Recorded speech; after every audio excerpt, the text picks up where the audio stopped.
Alright, so like, get this. Like, I've only performed like one time. Like, but when I think about, no buts, because everything before was bullshit. When I really truly think about like performances, like if I've never been to a concert at that either, so those are already like, whoa, like how are you gonna try to be a performer? You've never even performed. Like, I performed once and I had to pay to perform. Well, not necessarily. It was a free show and ticket sales. You perform based on ticket sales. And since I didn't really have that many ticket sales, because like, man, a lot of people are like influenced by my music. I don't know why, even though I'm influenced by it. And maybe that's probably why I make music, because it's probably for me. But however, I don't know what I think I would find pleasant in a performance and in performing. First of all, like, it gotta be like, I want if I was going to a performance, one, I would need like the performer, the artist, to like engage with me. Like, I don't want you to just go on the stage and just get to singing like your songs. Like, you feel me? Like, I want you to like interact, tell me shit. Like, of course you definitely want to bring fans up on the stage, but like, for what though? Like, you get what I'm saying? Like, I don't want to just twerk on you. Like, I don't want to twerk on you. Like, I think that it would be dope for other girls to like bring other girls on the stage to dance with them and like, you know, like fill it out. Like, I was on the stage with Whoopie Whoop and we danced. Like, I don't know. So, but then I guess when I think about performances, like what really makes people go to people's performances, like it got to be lit. When I say lit, everybody needs to feel part of the show. That's what I think. Excuse how I look. I haven't been making fun yet and I'm doing my laundry. So me as a performer, I think I would first have to ask like management or whoever, like, I could bring the blunts on stage, right? I don't need nobody telling me nothing about not being able to smoke on the stage. That's just me though. I don't know if that's really conducive as far as performing and smoking goes. Look, I got bit by 2 things in my ex's house. That's how you know he wasn't supposed to be going back over there. Leave him alone. Leave him alone. Leave him alone. Girl, they got you. I keep telling myself leave it alone, but it's hard. I'm one of those people that like, if my friend got a scab, I'll pick it for her type shit. Like, but okay, so I'm just thinking like, can I perform? Like, I'm gonna just do like a little mini performance, like, you feel me? Everybody on the show.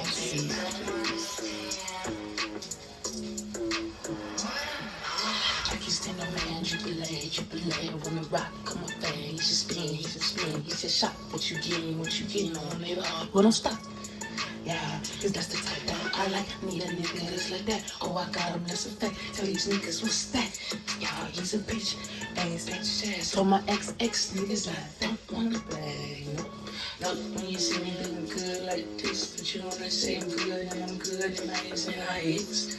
What's good on me, shit? Everything's so good, you wanna taste, but you can't. I'm yeah. Fuck with a ugly, I'm rude.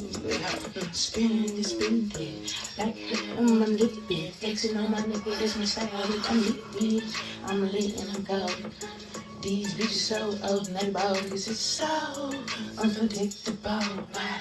Get on the stage, I still show I improvise. Tell a nigga tell me lies, I cut him out. I don't even think about him out. I don't care. I don't swallow my pride. If I'm hurt, I'm gonna say it alright. It's good, it's bad. The ass on me, yeah, it's all mine and no BBL. I'm keeping them dice. Look good, I mean, mad as you wanna cry, no, buckle up. Cause I'm gonna take you for a fucking ride. These niggas know that I'm on it's bad. I'm like a bad habit to a habit. What's that? I'ma improvise and he likes that. I'ma improvise with this fucking ass. If you tell me lies, I'ma cut your ass off, but I won't look back. Got that look back, pussy ass on me, something me.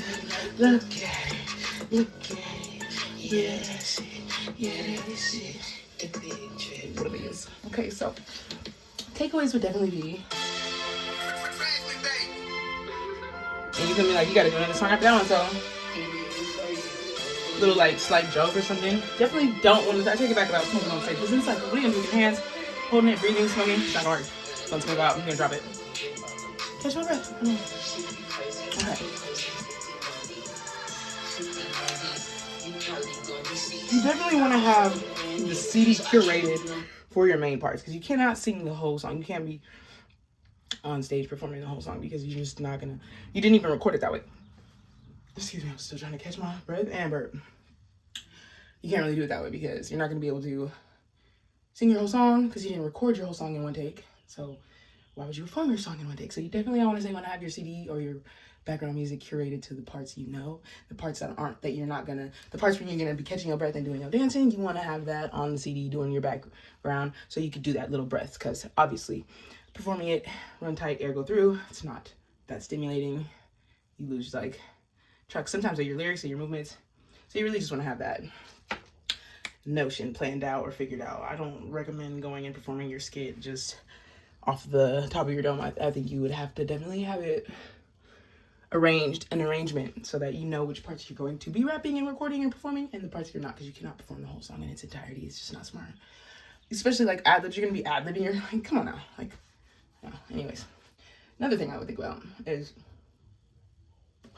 costumage. So of course, if my costume is elaborate, sexy, and over the top, that's already hands down, you're killing it. You can best up some lyrics. I don't really care as long as you look good there on the stage. So I'm gonna have that. 1, 2, those two things is impeccable. Then you definitely want to have crowd control, but you want to be engaging your fans, like all of them, the left side, the right side, the middle side. You definitely don't want to just stand on the stage for reasons like my camera being stationary. I definitely had to sit stationary, but if you could see throughout the video, I definitely did want to change venue sides so that everybody gets some love, you know, everybody gets good shots at you. Another thing I would recommend is definitely shoes. Yeah, you definitely don't want to be on stage barefoot, just because I think that that's so tacky.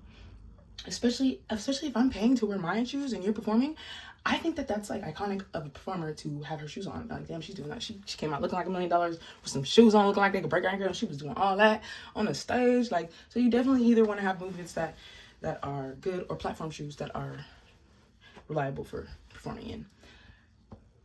My strippers know about this. This bump is really killing me. Anyways, look like Rudolph the Red-Nosed Cheek. Anyway, so if I could leave it alone though, I got issues. But yeah, so people, wash your bed sheets. Washing your bed sheets and washing your pillowcases. Not that my pillowcases and my bed sheets don't get washed, because they get washed every Sunday. Stay at home and sleep in your own bed is what I need to say to myself. Anyways, I know this now. So another thing, if there was anything I'd like to add or conclude in this video, would be, as far as performing, it's really about you having fun and delivering whatever that project is that you were working on, delivering it to them in a way that they can receive it, so that they can be vibing with you, so that they can embody the energy that you embody, so that they can understand why you are the artist that they came to see perform, so that they leave that concert feeling like you and your singles and your hits. That's what I'm saying. That's what I would love to be performing. Like, that's just what it is. Like, you know, you go to perform, so rock out with y'all. Like, I want y'all, I'm giving y'all my energy. I'm so high frequency, and I think that the people that listen to me are high frequency too, trying to like battle against the low frequency people that are around them. And that's what the music is for.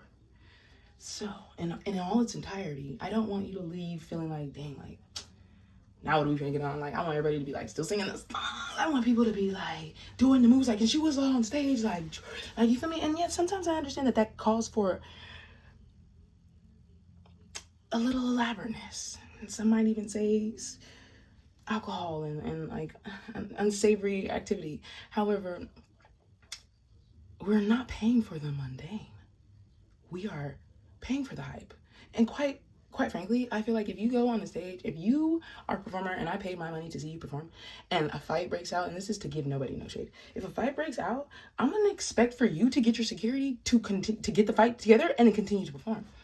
Or I want to make sure you could perform so good that the fight just stops, because like everybody's just not even paying attention to the fight because you're performing so good and we love that song so much that it don't make sense, and we just like, fuck them niggas just fighting. Like, you know, that's what the show is for. If you send me home because of fight, I'm gonna think you boo-boo, cuz I'm gonna think you boo-boo the fool. Like, no, I did not. Let me find out that was a planned fight. Y'all planned your own fight. You had somewhere else to be. You wanted to go suck some dick, do something else. I don't know. That's just me as an artist, but let me say this again. I've only performed it once or twice, so. But that's just because my name's not that big yet. But once it is big, trust me, I'm rocking stages, bro. Like, if a fight breaks out, my security better handle that shit, nip it in the butt, or I'm gonna perform my ass off so much that these motherfuckers is gonna be jigging. They gonna be getting crumbed. Y'all think they fighting, but they dancing. Beat that bitch like I'm thinking like, oh. But no, okay. I don't condone anybody fighting at anybody's shows, especially it's kind of tacky. Like, dude, you paid all this money to support this artist. Support the artist. Take that fighting shit somewhere else. But yeah, I do support and applaud all of the people who put their heart and their heart and their blood and their sweat and their tears onto the stage, because man, it's lovely. It is lovely when you see somebody really embodying their art. Like, another person I just learned about, y'all gonna think I'm probably crazy if I know about her, Tosh Sultana. Bro, YouTube it if you don't know about it, but I'm sure you do. I'm probably the late one, because I really am one of those people that like only listens to themselves. Sometimes I check out the relevant media do's and do nots that I hear about on the internet. However, quite frankly, I am just listening to myself and creating by myself. So, but she is amazing. The way she just rocks out and on these drums, on these keyboards, and does it all by herself, dude. I have to work with her one day. That would be like a dream come true. Her sound is so raw and so gritty and so just, it's fucking phenomenal. Okay, if I tell you, but I'm sure my clothes are done, so let me switch them. That was a little bit of Trip from Trip. No, I'm just playing. That's cool. That's not kind of corny, but anyways, you know what it is. I'll be back and I'll be looking better than ever. I had to come give y'all this raw and funky how I had to do it. It's just what it is. Stay bright, stay easy, stay breezy, and stay beautiful, baby.